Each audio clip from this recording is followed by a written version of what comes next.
The first light of dawn had not yet touched the mustard fields surrounding the village of Elmwood. In a small cottage at the edge of town, 68-year-old Samuel was already moving. His back, curved like the ancient willow by the river, protested with each movement, yet his hands moved with mechanical precision. Wash face at the basin, brew bitter tea, lift the basket. The basket, weathered oak strips woven by his grandfather's hands. Each morning, Samuel filled it with potatoes, onions, carrots, and greens until the weight made the old wood groan. Today, as every day, he positioned the folded cloth on his head, took a deep breath that rattled in his chest, and lifted. The village children called him the bent oak.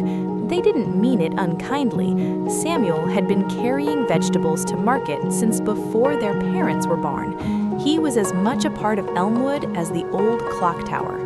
But this morning felt different. The air was thick, heavy with coming rain. As Samuel walked the familiar dirt path, his knees betrayed him, a sudden wobble that sent a potato rolling into the ditch. He didn't stop to retrieve it. Stopping meant acknowledging the pain, and Samuel had spent 40 years learning one lesson: endure. At the halfway point stood the great oak, its branches spreading like sheltering arms. Generations of travelers had rested in its shade. Samuel never did. Rest was for the weak, and weakness was the one sin his father never forgave. "Your body is a tool," the old man had said, hammering the lesson into a 10-year-old boy. "Tools don't complain. They work until they break." Samuel was nearing breaking point. As he passed under the oak's shadow, his legs simply stopped. Not a collapse, but a surrender. The basket tumbled from his head, vegetables scattering like escaped prisoners. For a long moment, Samuel sat in the dirt, staring at his trembling hands. The familiar voice spoke in his mind. "Pathetic. Can't even carry your own weight." "Interesting," said a different voice. "You speak to yourself more harshly than any enemy would." Samuel looked up. Beneath the oak sat a man perhaps his own age, but where Samuel was bent, this man was straight. Where Samuel's eyes held years of weariness, this stranger's held something Samuel couldn't name. "I'm not," Samuel began, then trailed off. What was he? Not weak? The evidence suggested otherwise. The stranger picked up a fallen carrot, brushing off the dirt. "If your basket broke," he asked softly, "would you curse it or mend it?" "I'd mend it."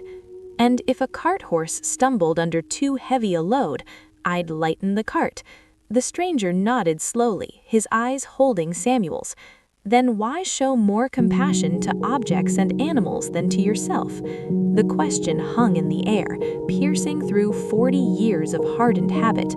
Samuel opened his mouth to defend, to explain about responsibilities and expectations and the unforgiving nature of life, but the words died before they reached his lips. Instead, he watched as the stranger began removing vegetables from the basket. Not all, but perhaps a third. He placed them gently in a cloth bundle. "Carry this today," the stranger said, indicating the now lighter basket.